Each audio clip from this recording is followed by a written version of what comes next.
বজবজ শিয়ালদা শাখার রেল লাইনের জয়েন্টে ফাটল বিপত্তি, অল্পের জন্য বেঁচেছে যাত্রীবাহী ট্রেন। স্থানীয় সূত্রে খবর, মঙ্গলবার বজবজ শিয়ালদা শাখার আকরা ও সন্তোষপুরের মাঝে নিউ আয়নাল পাড়ার কাছে শিয়ালদা থেকে একটি মালবাহী ট্রেন বজবজ যাওয়ার পথে স্থানীয়রা একটি বিকট শব্দ শুনতে পায়। শব্দের সূত্র খুঁজতে গিয়ে স্থানীয় বাসিন্দারা ছুটে গিয়ে দেখে রেল লাইনে ফাটল রয়েছে। ঠিক সেই সময় দেখা যায় শিয়ালদা থেকে যাত্রী বোঝাই ট্রেন সন্তোষপুর স্টেশন ছেড়ে বজবজের দিকে আসছিল। বিষয়টি দেখতে পেয়ে সঙ্গে সঙ্গে স্থানীয়রা ছুটে গিয়ে লাল কাপড় দেখিয়ে ট্রেনটি দাঁড় করান। খবর পেয়ে ঘটনাস্থলে পৌঁছায় রেল পুলিশের আধিকারিকরা। প্রায় 2 ঘন্টা পর মেরামতের কাজ শুরু হলেও আটকে থাকা ট্রেনটিকে বজবজের দিকে পাঠানো হয়। আপাতত ট্রেন চলাচল স্বাভাবিক।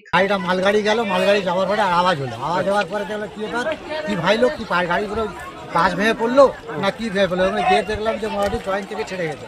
এবারে কিছু বাচ্চা এখান থেকে ছুটে প্ল্যাটফর্মে ছুটে লাল গামছা নিয়ে স্টেশন গেল।